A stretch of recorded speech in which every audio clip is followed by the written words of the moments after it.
Kalau mau B50 idealnya nih, Hmm. produksi tuh harus naik sekitar 9 sampai 10 juta ton. Banyak tuh. Iya, harus Oke. gitu. Untuk kita naikin 10% ini dari Sekarang 40. produksi Indonesia berapa? Sekitar 50 juta ton. Oke, berarti kurang Oke. lebih 60 juta. Iya. Kalau bisa Oke. dapat 60 juta ton CPO, baru kita bisa menjalankan B50 tanpa kekhawatiran. Negara mana sih Mas yang paling bagus kalau soal teknologi pengolahan sawit itu sendiri? Kalau untuk terdepan secara blending rate biodiesel, Hmm. itu Indonesia, Mbak. Itu Oke. nomor 1 kita di dunia. Wah, di dunia ya. Iya. Oke. Karena Malaysia saja saat ini masih B10 dan akan merencanakan baru B15. Kalau luasnya ditambah, berarti ekspansi. Hmm. Masalahnya, apakah ada lahan kosong yang tersedia yang bukan hutan? Kalau saat ini tinggal hanya hutan yang tersedia, maka akan terjadi tuduhan baru ke Indonesia betul-betul sebagai pelaku deforestasi gitu. Ini akan Benar. meningkatkan risiko negara. Halo semuanya, balik lagi di Sawit Talk. Episode kali ini kita bakal ngobrolin tentang harga minyak dunia naik. Apakah B50 jadi solusi yang tepat? Di sini ada aku Jennifer dan juga Mas Dimas. Halo Mas Dimas, apa kabar? Alhamdulillah, baik sekali Mbak Jenny. Mas, Ya. akhir-akhir ini kan harga minyak dunia lagi naik ya. Iya Mbak. Nah, apakah itu karena kondisi geopolitik dari Timur Tengah? Dan since kita tinggal di Indonesia, aku tuh pengen tahu pengaruhnya ke Indonesia tuh apa? Ada ngaruhnya juga nggak ke program B50 yang kayaknya sekarang mulai dikebut gitu? Iya. Gimana pendapat Mas Dimas? Ya, betul sekali Mbak Jenny. Prediksinya memang ketika perang saat ini terjadi di Timur Tengah antara Amerika Serikat dengan Israel melawan Iran, ini mengakibatkan krisis energi secara global. Nah, otomatis semua negara sekarang sedang berpikir keras bagaimana bertahan dengan kondisi saat ini yang ketat pasokan bahan bakunya, kemudian juga harganya meningkat. Oleh karena itu di Indonesia, ya pemerintah mulai merencanakan dan akan memastikan di Juli 2026 ini Benar katanya tuh ya Mas. akan naik menjadi B50. Jadi itu awalnya memang karena krisis energi nih Mbak.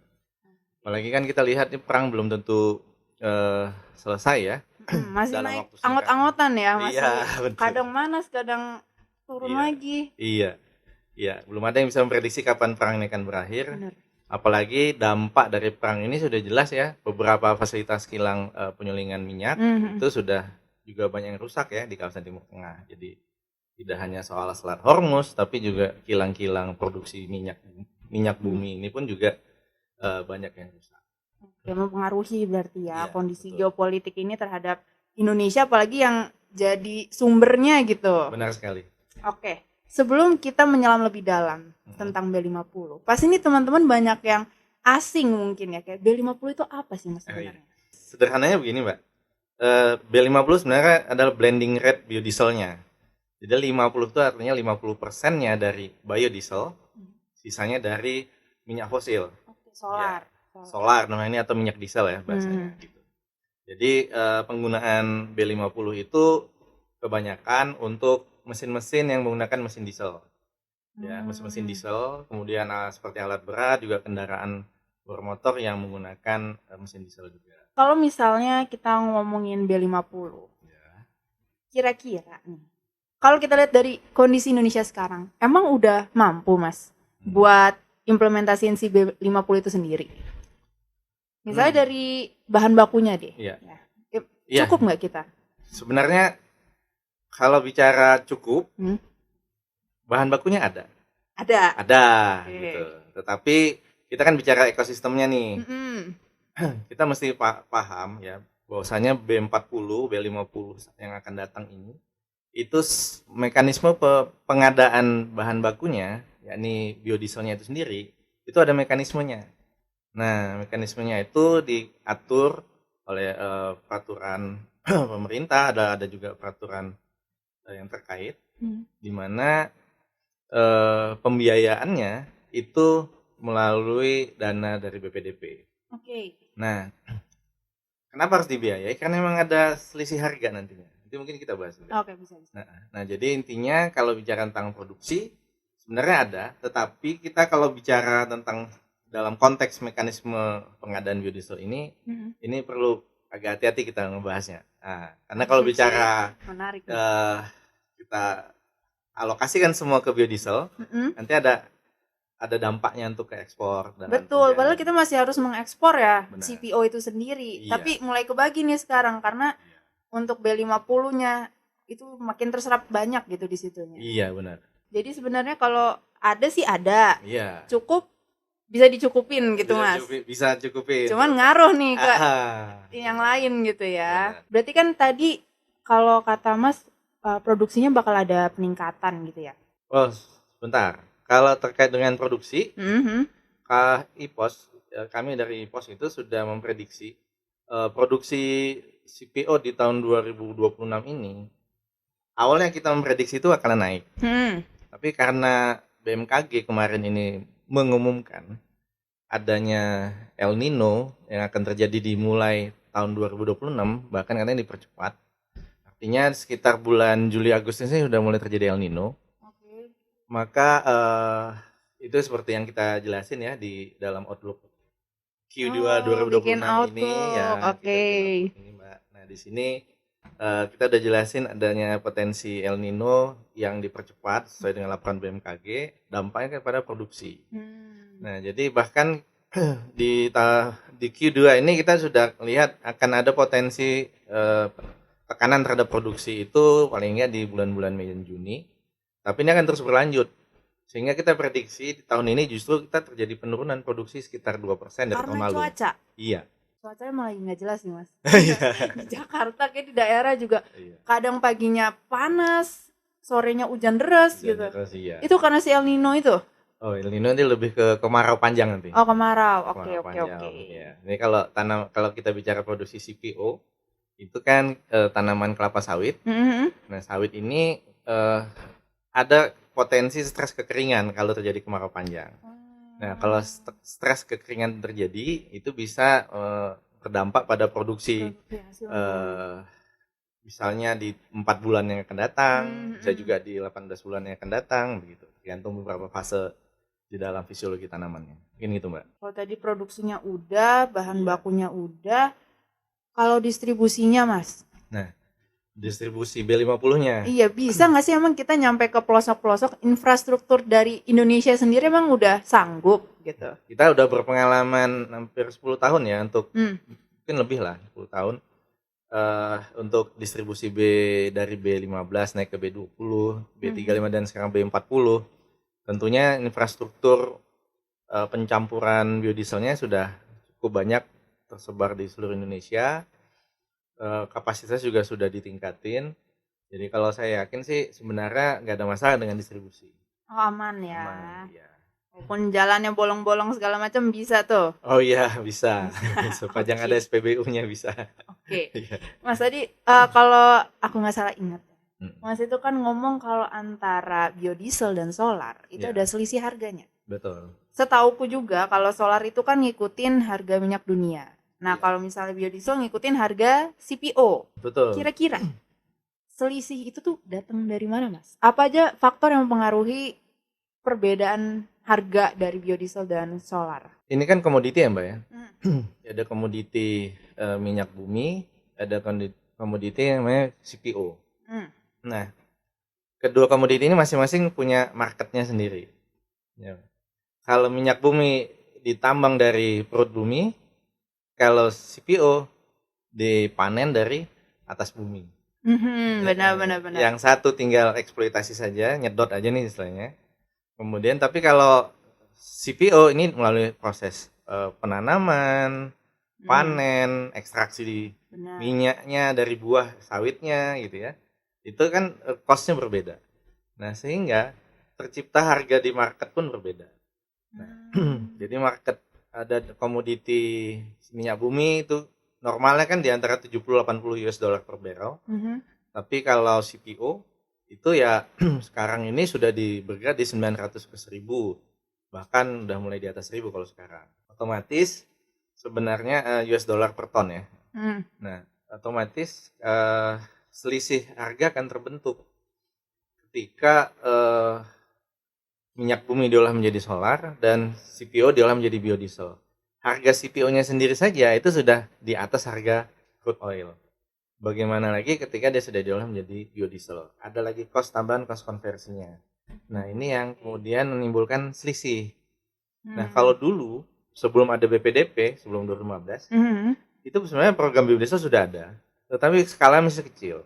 Nah, saat itu pembiayaan masih mengandalkan sumber dana dari pemerintah. Tapi beban pemerintah kan otomatis semakin berat ya. Berat, iya, dia ada subsidi solar, ada lagi tambah lagi subsidi untuk memenuhi biodiesel. Nah, ketika BPDP dibentuk, itu mekanisme berubah. Jadi pembiayaan biodiesel itu itu diperoleh dari pendapatan BPDP dari pungutan ekspor. Jadi pemerintah ngambil dulu nih dari ekspor CPO dan turunannya itu ada pungutan. Ya di luar dari pajak ya, pajak keluar. Benar-benar. Nah, jadi pungutan itu yang kemudian menjadi pendapatan bagi BPDP untuk membiayai selisih harga antara tadi biodiesel dengan solar tadi. Dari PE itu ya, Pak? Iya, dari PE itu. Nah, sehingga ketika pendapatan ekspor ini dari pungutan ekspor ini sudah ini kan terus terakumulasi ya dan terus berjalan setiap bulan.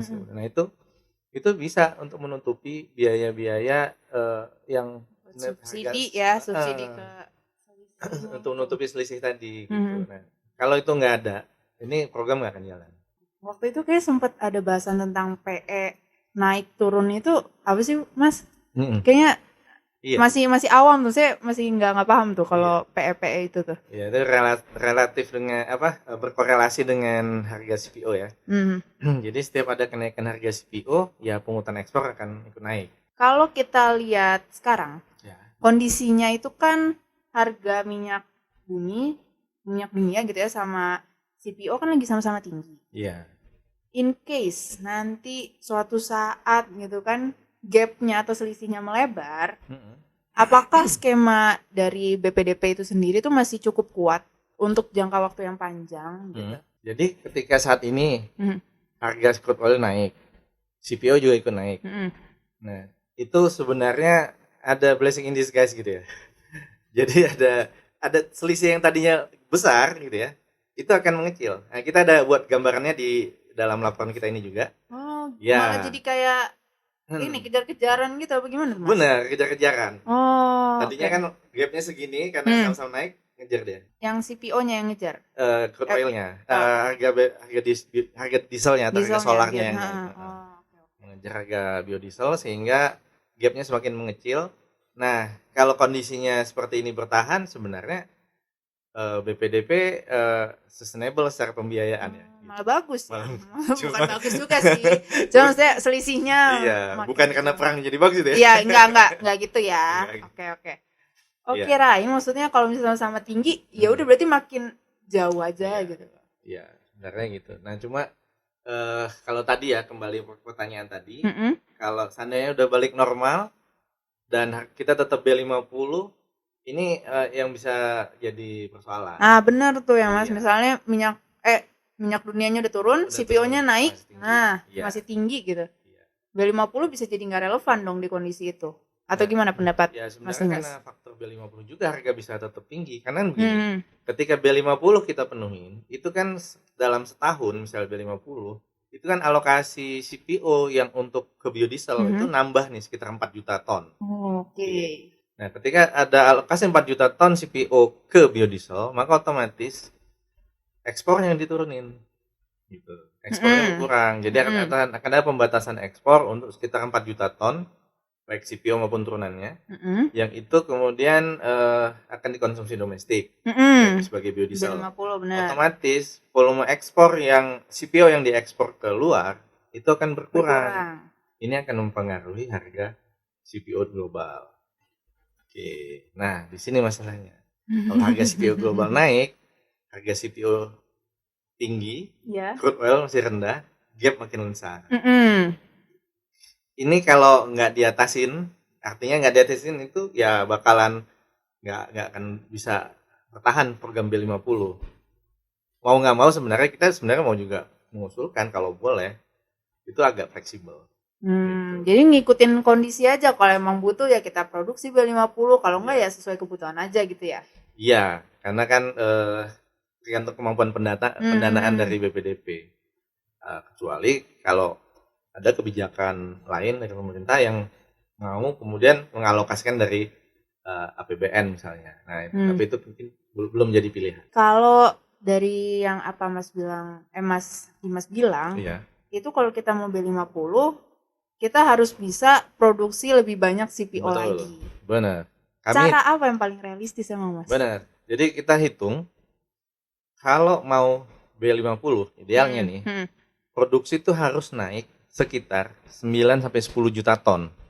Banyak tuh. Iya, harus gitu. Untuk kita naikin 10% ini dari sekarang 40. Produksi Indonesia berapa? Sekitar 50 juta ton. Oke, berarti kurang lebih 60 juta. Iya. Kalau bisa dapat 60 juta ton CPO, baru kita bisa menjalankan B50 tanpa kekhawatiran. Untuk menghasilkan 50 juta ton, berapa hektar kebun sawit yang kita pakai atau yang kita punya? Kalau menurut data BPS, luas tanaman kelapa sawit itu sekitar 16,8 juta hektar saat ini. Dengan luas tanaman menghasilkan itu sekitar 13 juta hektar. Nah, artinya sebenarnya yang menghasilkan CPO kan tanaman yang menghasilkan nih, yang 13 juta hektar. Nah, itulah yang kemudian harus dinaikin produktivitasnya. Pilihannya memang kalau bicara menaikin produksi kan pilihan dua. Kalau nggak luas yang ditambah, produktivitas yang ditambah. Benar. Karena produksi rumusnya luas sekali produktivitas. Oke.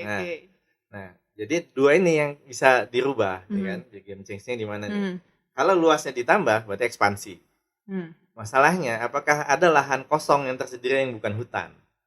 Kalau saat ini tinggal hanya hutan yang tersedia, maka akan terjadi tuduhan baru ke Indonesia betul-betul sebagai pelaku deforestasi. Gitu. Ini akan meningkatkan risiko negara. Tetapi ini bukan menjadi pilihan yang baik saat berarti kan. Nah, berarti kalau gitu pilihan kita adalah produktivitas. Nah, gimana naikin produktivitas? Saat ini kan menurut BPS kan datanya produktivitas Indonesia itu sekitar 3,6-3,7 ton per hektar per tahun. Untuk produktivitas minyak CPO. Kalau 3,6 ini mau dinaikin, maka kita bisa lihat sekarang ini potensi kelapa sawit itu bagaimana? Karena di mana-mana kan orang bicara kelapa sawit bisa potensinya sampai 5 ton, 6 ton gitu. Nah, kalau saya lihat dari potensi varietas, kan saat ini di Indonesia varietas kelapa sawit itu sudah ada 70-an lebih ya. Varietas kelapa sawit yang sudah dilepaskan oleh pemerintah. Katanya sudah rilis resmi. Nah, dari sekitar 70-an itu ya rata-rata potensi yang dijanjikan dari setiap varietas itu bisa di angka 7, 8, 9 ton CPO per hektar. Jauh ya dari realitanya yang kayak cuma 3,6. Bener Mbak. Oke. Memang ada banyak faktor pembatas ya untuk bisa menghasilkan capaian potensi. Bisa jadi karena faktor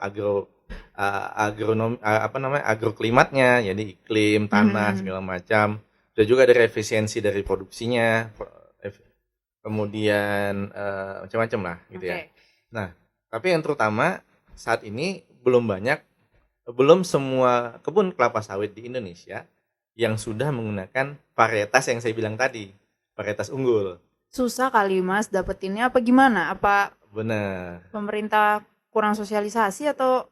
Ya, ini kan bukan cerita sekarang aja ya Mbak ya. Sawit ini kan sudah mulai digalakkan dari tahun 80-an. Ya. 90, 2000. Nah, pada saat ini terus berkembang sampai dengan saat ini, ternyata peredaran benih yang bersertifikat itu juga tidak 100%.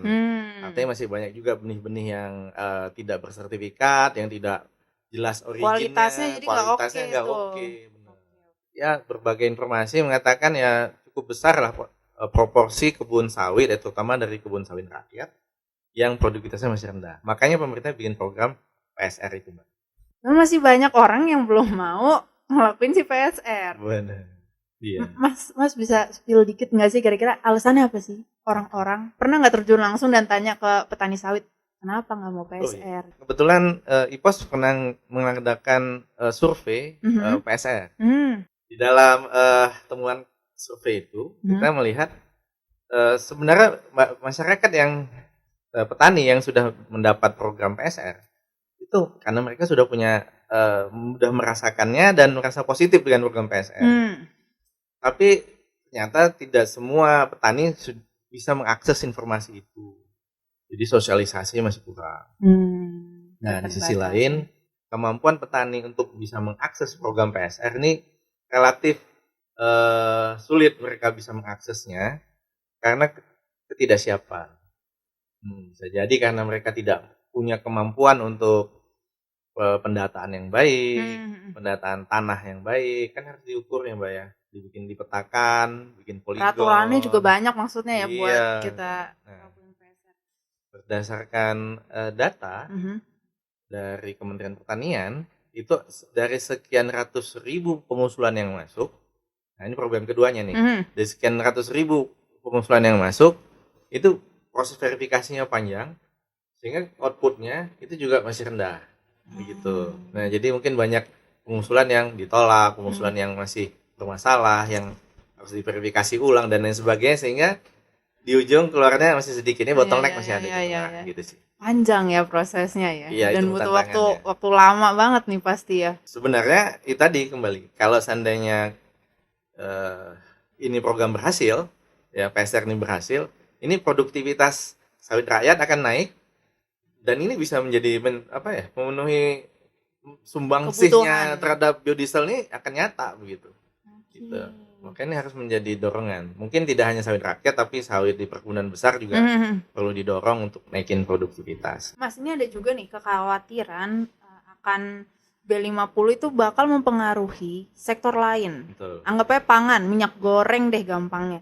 Itu benar adanya nggak sih Mas? Ya, terutama harga sih sebenarnya.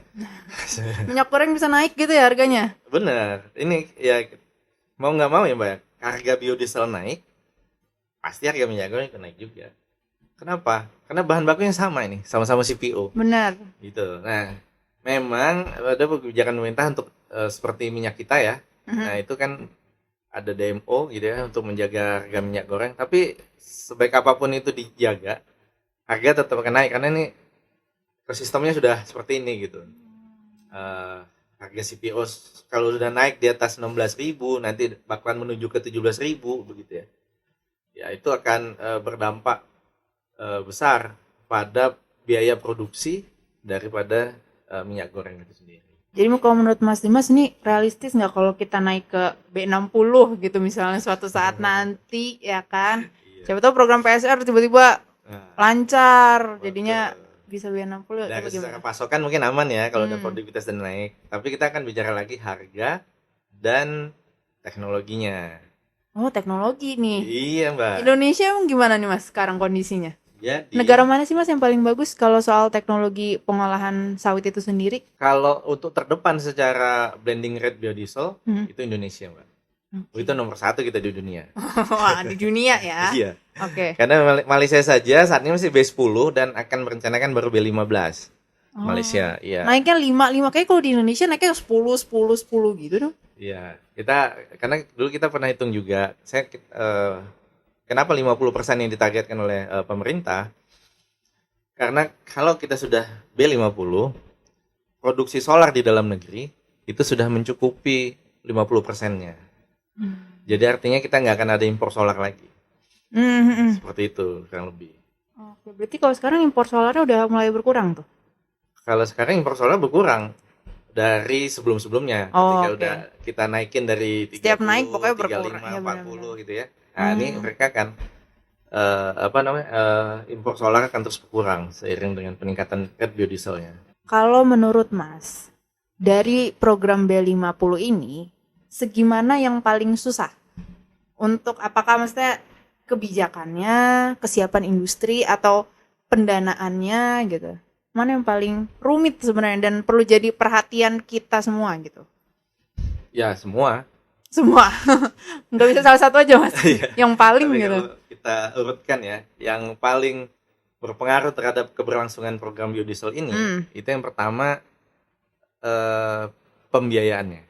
Kalau nggak ada kemampuan pembiayaan terhadap selisih harga tadi, maka otomatis bebannya akan menjadi beban pembeli.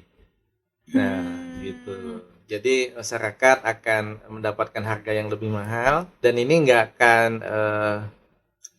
bisa diterima dengan baik oleh masyarakat. Benar. Semua orang kan bilang kita percuma punya kebun sawit luas, tapi kenapa harga mahal kan begitu tuh. Ya. Karena sebenarnya semua ada mekanisme yang terjadi. Karena kita semua juga mengacu harga itu pada harga pasar, baik itu di global maupun lokal, sehingga mekanisme pembiayaan itu terjadi. Berbeda kalau seandainya kita negara yang nggak ada hubungan sama sekali dengan luar negeri ya, tapi kan nggak mungkin Indonesia begitu. Nggak mungkin. Oke. Nah, jadi satu pembiayaan, kedua pasokan bahan baku, kemudian tiga teknologinya. Nah, tadi saya mau cerita kalau teknologi sebenarnya kan biodiesel kita ini nama lainnya FAME ya, fatty acid methyl ester. Jadi CPO itu dimurnikan dulu, namanya di refine RBDPO ya, dibuat dulu jadi RBDPO, refinery, bleaching and deodorize. Waduh, berat banget ini bahasanya. Oke. Nggak bisa pakai bahasa manusia aja, Mas. Siap. Ini dimurnikan dulu. Oke, ya. Setelah dimurnikan, lalu kemudian ditransestrifikasi. Nah, diolah tuh si RBDPO ini menjadi crude FAME yang kemudian itu dengan bantuan katalis nih, ada katalis metanol sama sodium methylate ya. Nah, jadi kalau sudah dicampur kemudian ditransestrifikasi, nah keluarannya baru biodiesel. Jadi ini prosesnya panjang jadi biodiesel, tapi ada kendala dari sisi teknis. Dari penelitian yang dilaksanakan oleh Lemigas bersama BPDP itu mereka pernah menemukan jadi FAME itu optimumnya di 35%. Nah, dari sisi performa daya, konsumsi bahan bakar, emisi dan filtrasinya, jadi filternya juga. Nah, tapi kalau dicampurannya dinaikin jadi 50%, ini standarnya harus dirubah juga, standar kualitasnya. Jadi kenapa? Karena untuk kandungan airnya, monogliseridanya, sama stabilitas oksidasi, ini istilah teknis banget ya. Kalau Pak, kita mendengarkan. Nah, ini perlu pengujian lebih lanjut. Sekarang lagi diuji juga. Memang sebagian dari hasil pengujian melaporkan baik-baik saja, ya kan. Tapi tentunya ini akan ada peningkatan daripada cost maintenance dari setiap peralatan mesin-mesin diesel yang menggunakan B50 ini. Atau otomatis sebenarnya ada beban baru bagi industri yang menggunakan B50. Apakah lebih cepat penggantian filter atau misalnya servisnya lebih cepat lagi dari seharusnya, seperti itu lah. Nah, jadi kembali lagi ke pertanyaannya. Tadi kan urutannya gitu. Ya. Mana yang paling penting? Iya. Makanya teknologi juga penting gitu kan. Cuman menurut saya paling penting ya tetap pembiayaan. Pembiayaan pendanaannya ya harus ada. Oke, Mas, ini bolehlah di-spill lagi kira-kira kalau dari Mas dan iPos gitu. Bakal ada riset apa lagi nih ke depannya? Oh, baik. Boleh dong di-share gitu biar kita bisa mantauin terus jadinya tentang isu-isu sawit. Yang pertama kita insya Allah ya akan terus rutin menerbitkan Outlook setiap 3 bulan sekali. Jadi ini produk ini akan selalu kita bikin di setiap 3 bulan. Kita akan mapping situasi-situasi yang dihadapi industri sawit, baik dari sisi supply demand, harga, kemudian pungutan ekspor, bahkan tentang peremajaan sawit rakyat menjadi salah satu topik yang kita terus amati perkembangannya. Nah, selain itu kita juga ada riset-riset unggulan lainnya. Oh iya, riset-riset unggulan tuh. Contohnya? Sampai saat ini iPos masih bekerja sama dengan Kementerian Perhubungan untuk mendukung program SAF, Sustainable Aviation Fuel, gitu. Buat bahan bakar pesawat ya? Benar, bioaftur, Mbak. Iya. Tapi ini bioaftur yang diakui oleh ICAO karena memiliki tingkat penurunan emisi karbon itu lebih dari 10%. Baru disebut SAF ya. Gitu. Menarik ya. Ini benar. Jadi saat ini kita lagi ada kerjasama dengan Indonesia ya, dengan pemerintah Jepang kita dalam posisi yang sama untuk mengusulkan bahan baku dari kelapa sawit ya untuk menjadi salah satu diversifikasi bahan baku untuk SAF. Ya ini dari batang kelapa sawitnya. Kok sama Jepang? Kenapa sama Jepang, Mas? Jepang dia punya inisiatif teknologi untuk teknologinya ya. Gitu. Okay. Kita punya bahan baku gitu ya, kan. Jadi kolaborasi tuh dari sisi teknologi dan bahan bakunya. Ya. Oke, berarti bakal selalu ada ya nih si Outlook ini ya. Betul. Menarik banget tuh, bisa jadi insight buat media-media lain dan teman-teman di luar sana berarti ini si Outlook ini. Oke. Kita siap lah untuk kolaborasi dengan teman-teman media. Oke, segitu dulu obrolan seru bareng Mas Dimas. Makasih Mas Dimas atas waktunya dan sama-sama, ilmunya Mbak. Gitu ya. Jangan lupa like, comment, dan subscribe supaya kalian gak ketinggalan info tentang sawit lainnya. Sampai ketemu di Sawit Talk berikutnya. Bye-bye.